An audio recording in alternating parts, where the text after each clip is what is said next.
7 days passed like a held breath across human space. When the aliens returned, they brought death with them. Commander Ryan Hayes watched through the bridge windows as the Zephyrian fleet emerged from their reality tiers above New Denver.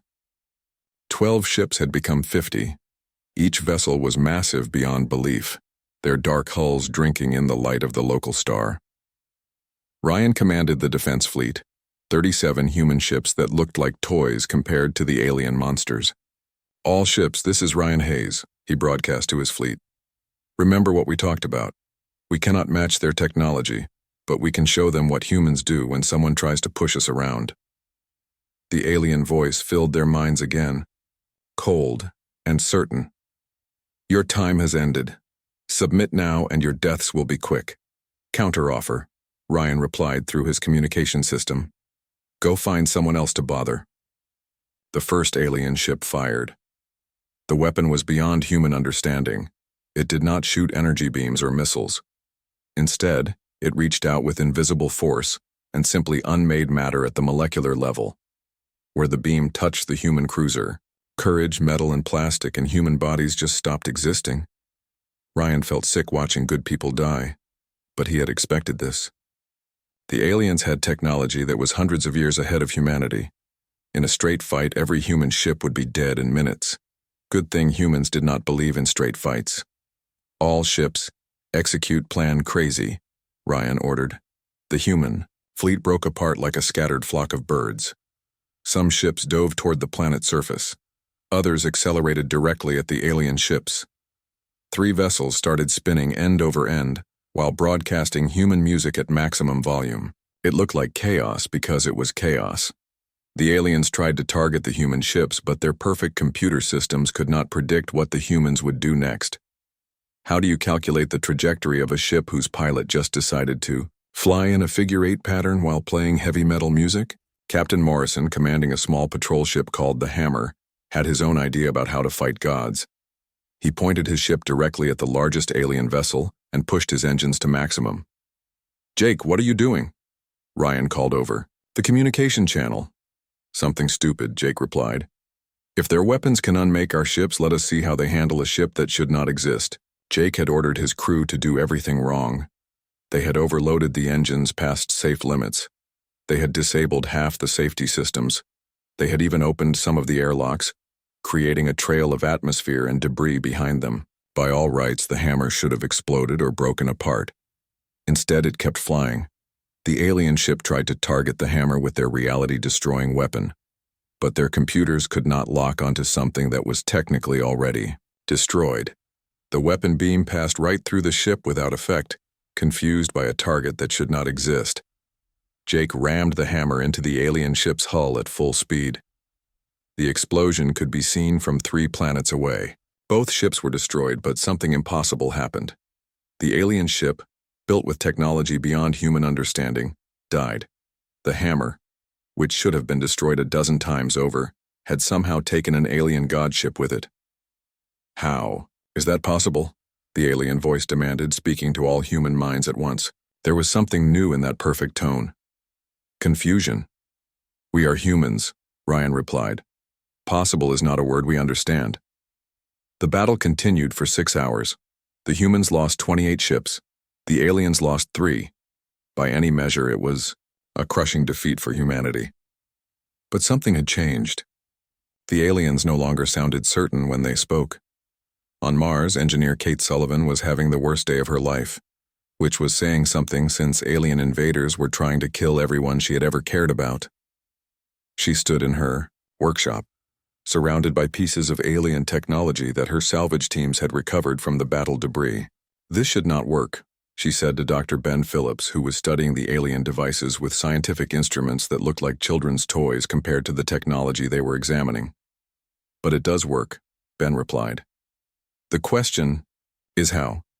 Kate had been an engineer for 20 years. She understood how things were built, how they functioned, how they could be fixed or improved. The alien technology made no sense to her at all.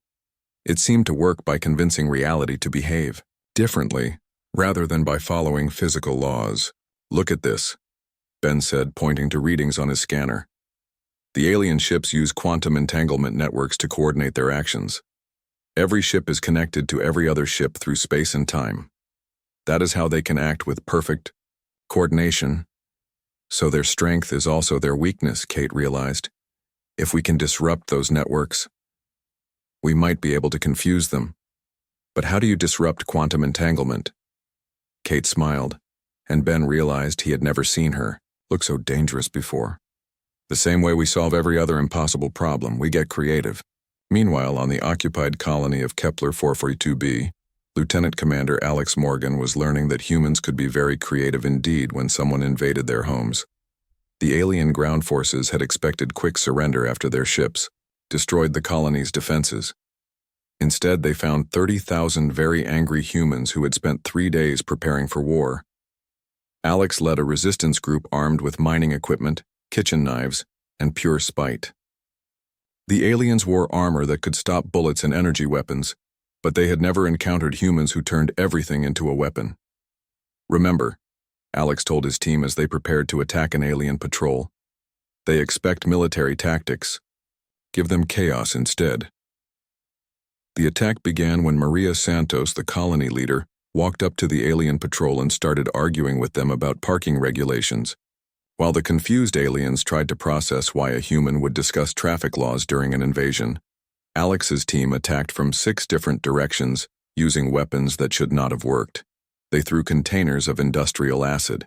They used modified farming equipment to tangle alien legs. One teenager named Bobby Kim defeated an alien soldier by hitting him repeatedly with a shovel, while screaming lyrics from old rock songs. The aliens retreated, not because they were outfought, but because their perfect tactical computers could not process what had just happened to them. Dr. Phillips, monitoring alien communications from his hidden laboratory, made another discovery that changed everything. They are not individuals, he told Kate over their encrypted communication link. The Zephyrian collective is exactly that, a collective consciousness. Every alien thinks the same thoughts, makes the same decisions, follows the same logic. That explains why they cannot understand us, Kate replied. They have never encountered a species where every individual is different. Exactly. To them, our chaos looks like madness. They cannot predict our actions because we do not even predict our own actions half the time. Kate laughed, and Ben could hear the sound of welding torches in the background. Then let us give them more madness than they can handle.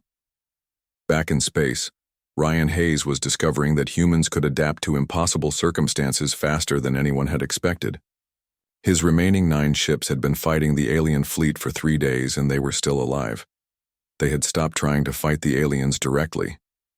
Instead, they had become masters of annoyance.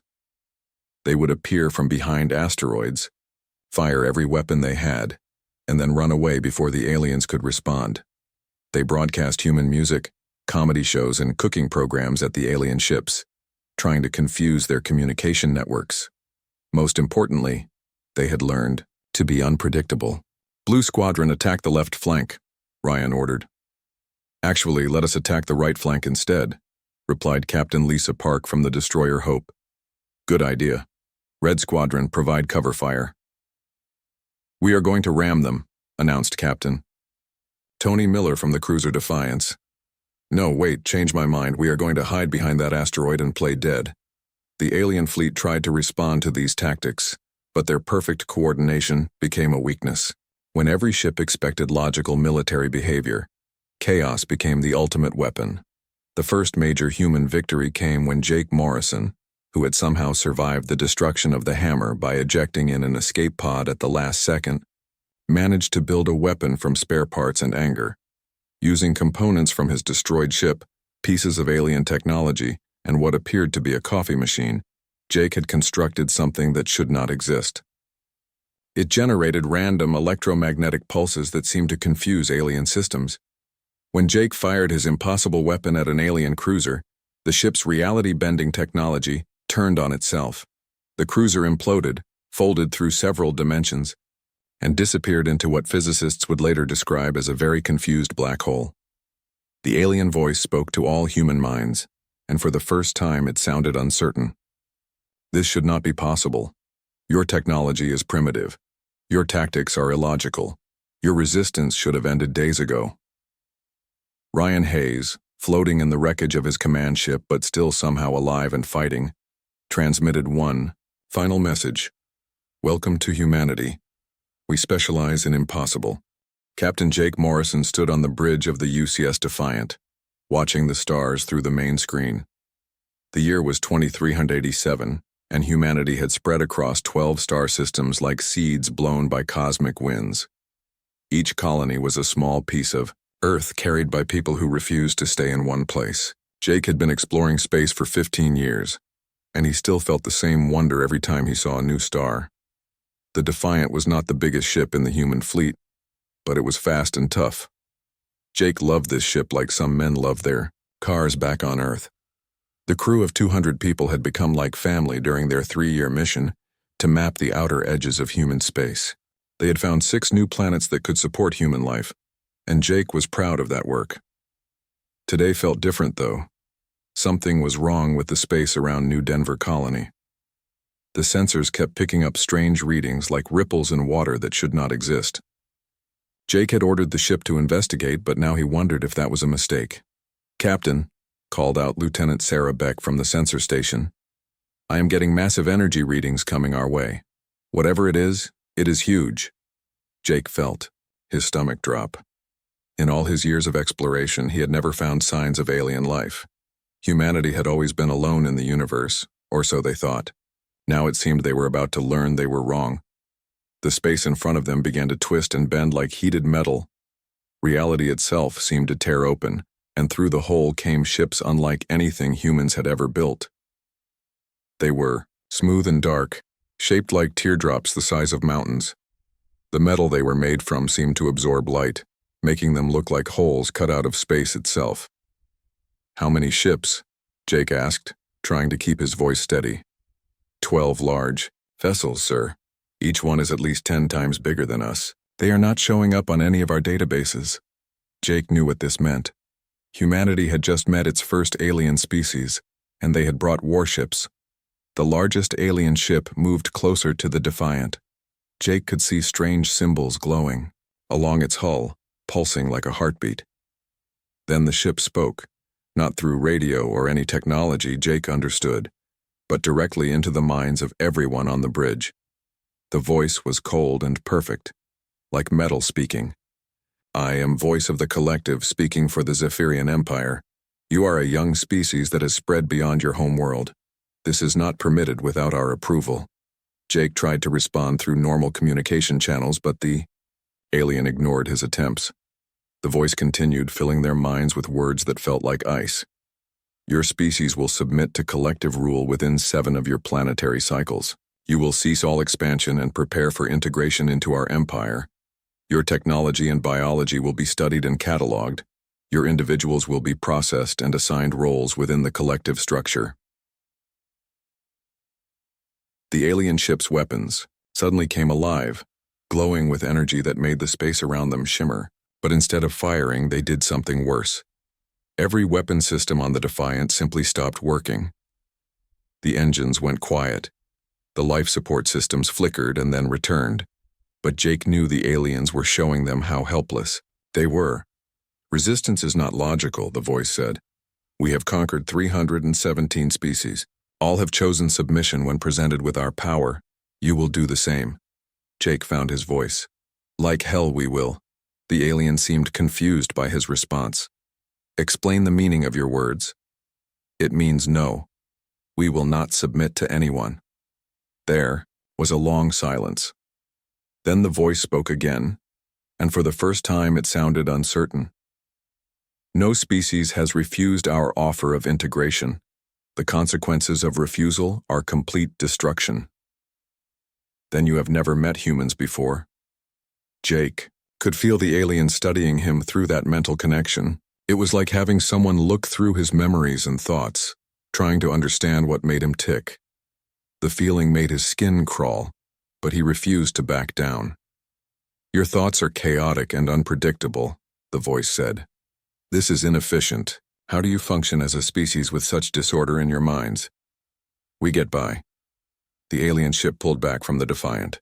Jake could sense confusion in that perfect voice when it spoke again. "You have 7 cycles to reconsider. When we return, you will submit or be destroyed. This is the way of things." The alien ships vanished as quickly as they had appeared, tearing new holes in space and disappearing through them. The Defiance systems came back online all at once, and Jake realized he had been holding his breath. "Get me Admiral Carter on Earth," he ordered. "Priority 1 transmission." While his communications officer worked to establish the connection, Jake stared at the empty space where the alien ships had been. 7 days. Humanity had 7 days to decide whether to surrender their freedom or fight against impossible odds. News of the alien ultimatum spread across human space faster than light itself. Every colony, every ship, every person heard the same message: submit or die. Most species in the universe would have started preparing surrender documents immediately, but humans were not most species. On New Denver, colony leader Maria Santos stood before a crowd of 10,000 people in the main square. The aliens had delivered their message to every human settlement simultaneously, and now people were looking for answers. "They want us to bow down," Maria said, her voice carrying across the square and broadcasting to every human world. "They want us to give up everything we have worked for, everything we have built with our own hands." The crowd was silent, waiting. "Well, I have news for these aliens," Maria continued. "We did not crawl out of caves on Earth, fight through ice ages, cross oceans in wooden boats, and travel between stars just to bow to anyone who thinks they are better than us." The crowd began to stir, and Jake, watching the broadcast from his ship, felt something he had never experienced before. It was not fear or despair, it was anger, pure and hot and completely human. "7 days?" Maria shouted. "They can take their 7 days and shove them into a black hole. We are humans, and we do not surrender." The crowd erupted in cheers that could probably be heard from orbit. Across human space, similar scenes were playing out on every world. Instead of panic and preparation for surrender, there was something the aliens had never encountered before. There was defiance. Jake smiled as he watched his species choose the impossible over the easy. The aliens thought they understood how conquest worked. They were about to learn that they had never tried to conquer humans before. 3 months had passed since the aliens first arrived, and the war had become something nobody expected. The Zephyrian collective had planned for quick conquest, followed by efficient integration of human resources into their empire. Instead, they found themselves fighting the most frustrating war in their 1,000-year history. Captain Jake Morrison floated in the command center of what used to be a mining station and now served as his flagship. The station should not have been able to fly, fight, or even hold air, but human engineers had made it work anyway. They called it the scrapyard, and it had become a symbol of human stubbornness. "Status report." Jake asked his crew, a mix of military personnel and civilians who had become soldiers because someone had to. "We have 17 ships that can sort of fly, 32 ships that can definitely fight, and 8 ships that nobody understands how they work," reported Lisa Park, who had become his second in command after her own vessel was destroyed. "Also, the coffee machine in Section 7 has gained sentience and is demanding voting rights." Jake nodded as if this was normal, because after 3 months of impossible war, it almost was. "What about the alien fleet? They are maintaining their blockade of the inner system, but they stopped trying to chase our ships. I think we confused them too much." This was the truth that neither side wanted to admit. The aliens had won every major battle. They controlled most of human space. Their technology was still centuries ahead of anything humans could build, but somehow they were losing the war. The problem was that humans refused to fight the war the aliens expected. When the Zephyrians destroyed human ships, the crews would escape in pods and immediately start building new weapons from whatever they could find. When alien forces occupied human colonies, the populations would disappear into tunnels and hidden bases, only to emerge at random times to cause chaos. Most frustrating of all, humans kept doing things that their technology said were impossible. Engineer. Kate Sullivan had become the most dangerous human in space, though she still thought of herself as just someone who fixed things. Her workshop on the hidden base inside the asteroid belt had become a factory for impossible weapons. The problem with alien technology, Kate explained to Dr. Ben Phillips as they worked on their latest project, is that it is too perfect. It expects the universe to behave in logical ways.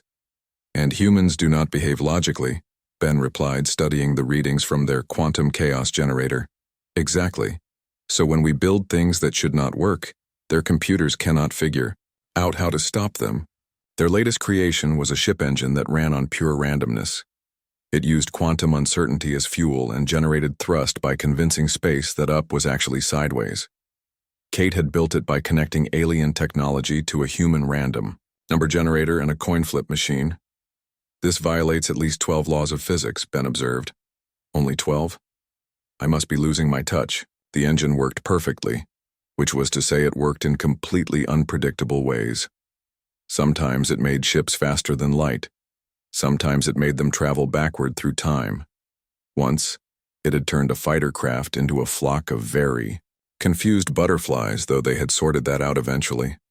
Meanwhile, on the occupied world of New Denver, the resistance had evolved into something that would have made ancient guerrilla fighters proud. Maria Santos no longer looked like a colony administrator. 3 months of war had turned her into something harder and more dangerous. She led a network of 30,000 humans who had become experts at making alien lives miserable. Today's target is the communications hub in Sector 7, she told her team leaders during their daily briefing in an abandoned subway tunnel. Intelligence says they are using it to coordinate fleet movements. What is the plan? Asked Bobby Kim, the teenager who had become famous for defeating alien soldiers with garden tools and bad singing. We are going to break it. How? Creatively. The attack began at dawn, when a group of human children started playing soccer near the alien base. The aliens, whose culture had no concept of recreational activities, tried to understand why young humans were kicking a spherical object around randomly. While the aliens were distracted by this impossible behavior, Maria's team infiltrated the communication center. But instead of using explosives or weapons, they did something much worse. They introduced chaos into the alien computer systems. Kate had provided them with devices she called logic bombs, small computers programmed to think in completely human ways. When connected to alien systems, they would start making random decisions, asking impossible questions, and generally behaving like humans, let loose in a perfectly organized space. The alien communication hub began broadcasting cooking recipes, love songs, and philosophical debates about whether hot dogs were sandwiches. The quantum entanglement network that connected all Zephyrian ships suddenly became filled with chaotic human thoughts about sports, weather, and what to have for lunch. Across the alien fleet, perfect coordination broke down as ship computers tried to process contradictory orders, nonsensical data, and arguments about proper pizza toppings.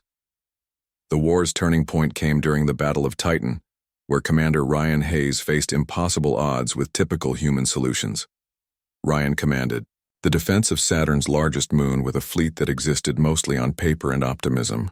His forces included mining ships, cargo haulers, orbital platforms, and 3 vessels that defied classification, because nobody was sure what they were supposed to be. The approaching Zephyrian fleet was 10 times larger and infinitely more advanced. By any logical analysis, the battle should have lasted exactly 4 minutes. All ships, this is Ryan Hayes, he broadcast to his ragtag forces. The enemy expects us to fight like a proper military. They have studied our tactics and prepared counters for everything we might logically do. So what do we do? Asked Captain Miller from the improvised warship Random Tuesday. We stopped being logical. Ryan's battle plan was simple in its complexity. Every ship would act completely randomly. Some would attack, others would retreat. Some would play music, others would dump cargo. The mining ships would try to mine the alien hulls. The cargo haulers would attempt to deliver packages to enemy vessels. Most importantly, nobody would coordinate with anyone else. The human fleet scattered in all directions like startled birds. The alien computers, designed for perfect tactical analysis, tried to track 37 different ships doing 37 completely different things for 37 different reasons. Captain Miller decided to ram his ship into an alien cruiser while broadcasting opera music. Captain Park attempted to hide her destroyer behind an asteroid 1/10 its size. The crew of the mining ship Deep Digger tried to extract valuable minerals from an alien hull using industrial equipment. The alien fleet's quantum coordination network overloaded trying to process this chaos. Ships began receiving contradictory orders. Some alien vessels tried to retreat while others attacked. 3 Zephyrian cruisers became so confused they started firing on each other. In the chaos, human forces managed to destroy 3 alien dreadnoughts using modified mining explosives, creative ramming tactics, and what appeared to be weaponized confusion. "This is not possible," the alien collective voice declared, speaking directly into every human mind in the system. "Your tactics have no logical foundation. Your technology should not function. Your resistance should have ended months ago." Ryan Hayes, commanding the battle from a cargo hauler that had been converted into a warship using duct tape and determination, transmitted his response. "We know it is not possible. We are doing it anyway." The victory at Titan changed everything. News of the impossible battle spread across human space faster than light itself. Suddenly, humans everywhere understood that their greatest weapon was not technology or military might. It was being human. Dr. Phillips, monitoring alien communications from his research station, noticed something that excited and terrified him, in equal measure. "The collective is fragmenting," he told Kate over their secure channel. "Individual alien ships are starting to act independently." Is that good or bad? I have no idea, but it means our chaos is affecting them at a fundamental level. They are starting to think like individuals instead of as a collective consciousness. Kate laughed, the sound of someone who had spent 3 months building impossible things and was just getting started. "Then let us give them more chaos than they know what to do with." Across human space, the impossible war continued. Humans fought with creativity, stubbornness, and weapons that should not exist. They turned every battle into chaos and every defeat into a learning experience. The aliens still controlled most of human territory. They still had superior technology and overwhelming force. But for the first time in their species' history, the Zephyrian collective was beginning to doubt that victory was certain. They had conquered 300 species using logic, coordination, and superior technology. Now they faced an enemy that specialized in illogic, chaos, and making the impossible work anyway. The war was far from over, but something fundamental had changed. The humans had learned to fight gods by refusing to follow the rules that gods expected, and that was just the beginning. 6 months after first contact, the war had become something that neither species fully understood. Admiral Lisa Carter floated in the command center of what her crew called the Impossible Station, a base built from asteroid mining equipment, alien wreckage, and human stubbornness. The station should not have existed. It was constructed from materials that were not compatible, using engineering principles that violated physics, and powered by systems that ran on creativity and spite. But it worked, and that was all that mattered to humans. Status report. Lisa requested from her command staff, a mix of military officers, civilian engineers, and several people whose job descriptions had become professional chaos maker. "The alien blockade is still in place around Earth," reported Captain Morrison, who now commanded a fleet of ships that existed in various states of impossibility. "But they have stopped trying to attack our installations. I think we broke their tactical computers." "What about our own forces?" "We have approximately 300 vessels that can fight-ish, or confuse the enemy into fighting itself. Engineering reports that 15% of our ships now operate on principles that physics does not recognize." Lisa nodded. After 6 months of impossible war, this counted as good news. The truth was that humanity had learned to weaponize its own unpredictability. Human ships no longer fought to win battles in any conventional sense. They fought to be as annoying and incomprehensible as possible. Captain Morrison's Ghost Fleet had become legendary among both humans and aliens. His ships appeared on sensors as space debris until they suddenly opened fire with weapons that should not exist. The aliens' advanced computers could not classify threats that defied logical categorization. "Sir," called out Lieutenant Beck from the sensor station, "we are receiving a transmission from Dr. Phillips on the research base." Put him through. Dr. Ben Phillips appeared on the main screen, looking excited in the way that scientists do when they discover something that might change everything or blow up the universe.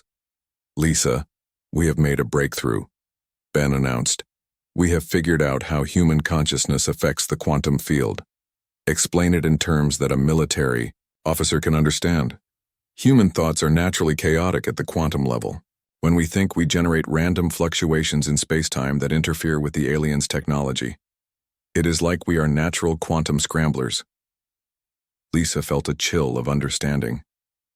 You are saying that just by thinking, we disrupt their systems? Exactly. And Kate has found a way to amplify this effect.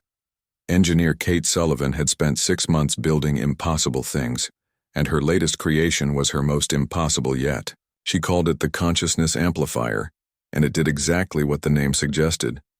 The device takes human brainwaves and broadcasts them as quantum interference, Kate explained during the briefing. When a human thinks really hard about something random, like pizza toppings or old song lyrics, the amplifier turns those thoughts into waves that scramble alien quantum networks. How effective is it? Lisa asked. We tested it yesterday. Bobby Kim spent 5 minutes thinking about his favorite cartoon while connected to the amplifier. 3 alien cruisers in the outer system started broadcasting children's television shows and arguing about which flavor of ice cream was best. Lisa realized that humanity had just discovered their most powerful weapon yet, the ability to think really hard about completely random things.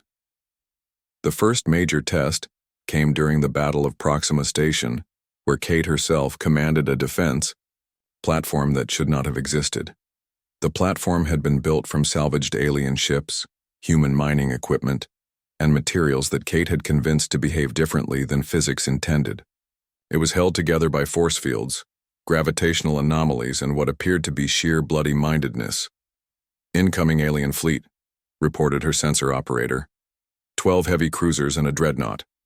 Activate the chaos generators, Kate ordered. The platform's weapon systems came online, but they were unlike anything anyone had built before. Instead of firing energy beams or missiles, they fired concentrated chaos. Random quantum fluctuations, impossible mathematics, and the combined thoughts of every human on the station, thinking about random things as hard as they could. The approaching alien fleet tried to coordinate their attack using their quantum entanglement network. Instead, they found their communication channels filled with human memories of birthday parties, arguments about sports teams, and detailed discussions of what made a good sandwich. The alien dreadnought, a ship the size of a small city, tried to fire its reality-destroying weapon at the platform. The weapon beam encountered Kate's chaos field and became confused about what reality it was supposed to destroy. The beam curved around the platform, passed through several dimensions, and hit the alien ship that had fired it. The dreadnought destroyed itself with its own perfect weapon, defeated by a target that was too chaotic to exist properly. Meanwhile, the resistance on occupied worlds had evolved into an art form that would have impressed ancient masters of guerrilla warfare. Maria Santos had become the undisputed leader of human resistance across 12 worlds. Her network of fighters had learned to use the aliens' own perfectionism against them. The enemy expects logical resistance, she explained to her lieutenants during a briefing in an abandoned shopping mall that had been converted into a command center. They have studied military tactics, political movements, and organized rebellion. They know how to counter all of these things. So what do we do? Asked Alex Morgan, who had become an expert at turning ordinary objects into weapons. We resist, illogically. The new resistance tactics were beautiful in their simplicity. When alien patrols expected military ambushes, humans would instead organize spontaneous dance parties in the streets. When the aliens tried to control information, humans would spread rumors that were so obviously fake that they became true through sheer repetition. The most successful resistance operation involved convincing the alien occupation force that humans required daily belly rubs to survive. Within a week, confused alien soldiers were trying to provide medical belly rubs to laughing humans who claimed it was a vital cultural necessity. The psychological effect on the Zephyrian collective was devastating. Their perfect coordination began to break down as individual alien minds tried to process human behavior that made no sense even to humans themselves. Dr. Phillips, monitoring alien communications from his hidden laboratory, watched this breakdown with scientific fascination and growing concern. "The collective is fragmenting faster than we expected," he reported to Admiral Carter. "Individual aliens are starting to make independent decisions. Some of them are even displaying what we might call personality quirks. Is that good or bad? Unknown. We are in uncharted territory. No species has ever affected the Zephyrian collective consciousness like this before." The most dramatic example came when an entire alien cruiser went rogue and started broadcasting human music while refusing orders from the fleet command. The ship's crew had been exposed to so much human chaos that they began thinking independently for the first time in their lives. Captain Morrison, leading a patrol near the rogue alien ship, received an unexpected communication. "Human vessel. This is the former collective ship now calling itself Harmony of Discord. We request permission to discuss music theory and the philosophical implications of free will." Morrison stared at his communication officer. "Did an alien ship just ask for a philosophical discussion?" "Yes, sir. They also want to know if we have any good playlists they could download." The war's strangest battle occurred when human and alien forces found themselves fighting alongside each other against a Zephyrian fleet that was trying to destroy the rogue ship. Humans provided cover fire while independent-thinking aliens returned the favor, all while arguing about whether jazz was better than classical music.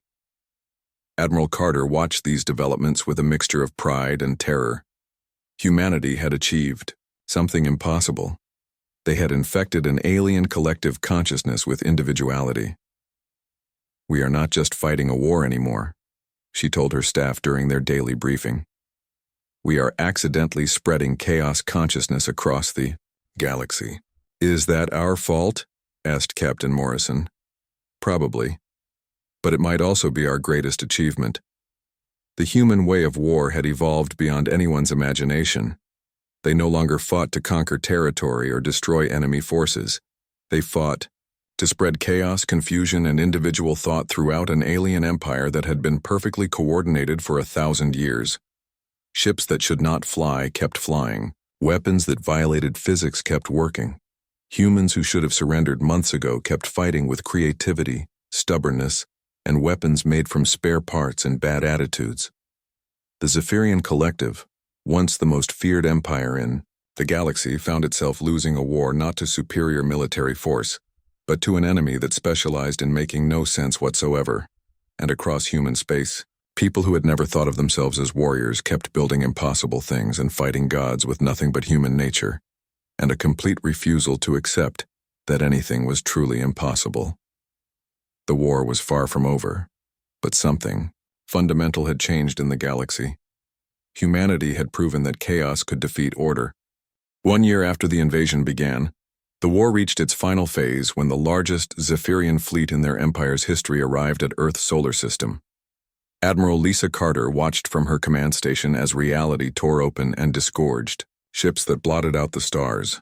"How many?" she asked her sensor operator, though she was not sure she wanted to know the answer. 237 major vessels, sir, including 17 dreadnoughts and something that our computers cannot classify except as really, really big. Lisa nodded grimly. The aliens had finally decided to end the human problem with overwhelming force. Leading this armada was something the intercepted communications called the Prime Consciousness, an entity that had personally overseen the conquest of 50 species. "What do we have to defend the system?" "Every ship that can fly, shoot, or annoy the enemy. Also, several that probably should not be able to do any of those things but do them anyway." The human defense fleet was impressive in its own impossible way. Hundreds of ships filled the space around Earth, each one a testament to human creativity and refusal to accept reality. Some were built from salvaged alien technology. Others were held together by hope and welding. A few existed in states that physics did not recognize but which worked perfectly well for humans. Captain Morrison commanded the advance guard from his flagship, a vessel that had been destroyed and rebuilt so many times that nobody was sure what it originally was. The ship's hull was scarred with battle damage that had been turned into decorative art by the crew. "All ships, this is Jake Morrison," he broadcast to the human fleet. "Today we face the biggest alien force in their history. They think they can crush us with superior numbers and technology." "What do we do about it?" asked Captain Park from her ship, which appeared to be built entirely from spare parts and attitude. "Same thing we always do. We show them that humans do not know when to quit." The battle began when the Prime Consciousness itself spoke to every human mind in the solar system. The voice was different from the other aliens, older and more complex, carrying the weight of 1,000 conquered worlds. "I am the Prime Consciousness of the Zephyrian Collective. I have ended the resistance of species far older and more advanced than your own. Your defiance has been noted and analyzed. It ends now." Admiral Carter responded using every communication channel humanity possessed, broadcasting her reply across space. "This is Admiral Lisa Carter, representing the human species. We have a message for your Prime Consciousness and your entire collective. Speak your final words. Go find someone else to bother. We are busy being human." The alien fleet attacked, with precision that was beautiful and terrible to behold. Their weapons reached across space to unmake human ships at the molecular level. Their tactics were perfect, coordinated by a consciousness that had never known defeat, but the humans had spent a year learning to fight gods with nothing but creativity and spite. The human fleet scattered like leaves in a storm, but this was not retreat. It was controlled chaos. Every ship acted independently, following tactics that made sense only to humans. They used the aliens' perfection against them, creating scenarios that no logical mind could predict or counter. Kate Sullivan commanded her engineering platform, a structure that had grown over the months into something that resembled a small moon, made from salvaged technology and human stubbornness. Her latest creation was her masterpiece, a solar system-wide chaos field generated by the collective consciousness of every human in the system. "Activate the human field," she ordered. Across Earth, Mars, the asteroid belt, and every human installation in the system, people began thinking, not thinking about anything in particular, just thinking in the gloriously chaotic way that humans thought. About their families, their hopes, their fears, what they wanted for lunch, why socks disappeared in laundry machines, and whether aliens understood the concept of pizza. The effect was immediate and devastating. The Zephyrian Quantum Entanglement Network, which had coordinated their fleets for 1,000 years, suddenly found itself flooded with human thoughts. Random, chaotic, impossible human thoughts that refused to fit into any logical pattern. Alien ships began receiving contradictory orders. Some vessels started broadcasting cooking shows. Others began debating the philosophical implications of free will. 3 dreadnoughts became so confused they started trying to communicate with asteroids. The Prime Consciousness, experiencing individual chaotic thought for the first time in its existence, made a sound that no collective entity had ever made before. It screamed, "What is happening?" the alien leader demanded, its perfect voice now containing something that sounded almost like panic. "You are experiencing humanity," Dr. Phillips replied from his research station. "Every random thought, every chaotic impulse, every contradiction that makes us human. Welcome to our world." The battle became something beyond conventional warfare. Human ships fought not to destroy the alien fleet, but to confuse it so thoroughly that it forgot how to fight.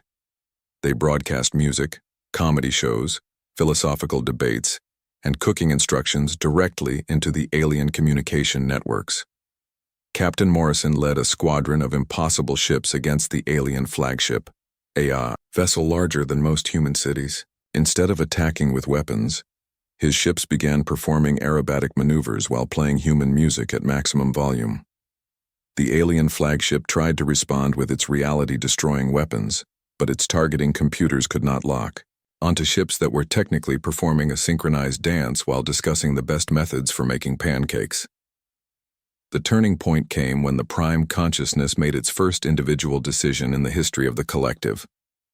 Faced with the chaos of human thought flooding its perfect mind, the entity chose to withdraw rather than risk losing its essential nature. "This is not conquest," the Prime Consciousness declared, its voice now carrying uncertainty, that no collective entity had ever experienced. To defeat you, we would have to become like you, chaotic, individual, imperfect. Now you are getting it, Admiral Carter replied. Humans do not surrender because we cannot imagine a universe where surrender makes sense. The alien fleet began to retreat, but something unprecedented happened. Nearly a quarter of the Zephyrian ships refused to leave. Their crews, exposed to human chaos for too long, had begun thinking independently. They requested asylum in human space, wanting to learn more about individuality, free will, and whether pineapple belonged on pizza.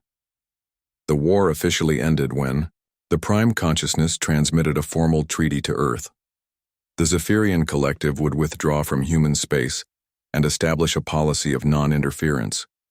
In exchange, humans would contain their chaos to their own region of the galaxy and not actively try to spread individual consciousness to other collective species.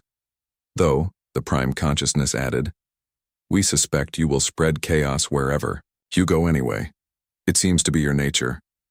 "Pretty much," Admiral Carter agreed. Captain Morrison, floating in the wreckage of his ship after ramming it into an alien cruiser one final time, was rescued by a human vessel that should not have been able to fly but was doing so anyway. As he was pulled aboard, he looked back at the retreating alien fleet and smiled. Humanity had won the war not through superior technology or military might, but by being absolutely, stubbornly, impossibly human in the face of cosmic perfection. Aftermath of the war established what historians would later call the Chaos Doctrine. When faced with superior alien civilizations, humans would simply be themselves, unpredictable, creative, stubborn, and utterly unwilling to submit to anyone who thought they knew better. Training centers were established across human space to teach the next generation of defenders not advanced combat techniques, but how to think chaotically, act unpredictably, and turn any situation into something their enemies could not plan for. The final scene of humanity's first interstellar war took place in a classroom on Mars, where young recruits learned the most important lesson of their species. "What is humanity's greatest weapon?" asked instructor Kate Sullivan, the engineer who had built impossible things and helped save the human race. "Our ability to not make sense," replied the students in unison. "And why is this important?" "Because if we do not understand what we are, doing the enemy definitely will not." Kate smiled, proud of her students and their bright, chaotic future. "Exactly. Remember, class, the universe is a big, strange place filled with species that think they have everything figured out. Our job is to show them that they are wrong." Outside the classroom windows, human ships patrolled the solar system, each one a unique expression of human creativity and refusal to accept limitations. Some were built from traditional materials, others from alien technology, and a few from materials that did not technically exist but worked perfectly well for humans who refused to let physics tell them what was impossible. The galaxy had been warned. Humanity was here. They refused to make sense, and they were absolutely not going anywhere. And in the depths of space, the Zephyrian Collective retreated to their perfect, ordered empire, forever changed by their encounter with a species that had taught them the terrifying power of chaos, individuality, and the simple human refusal to know when they were beaten.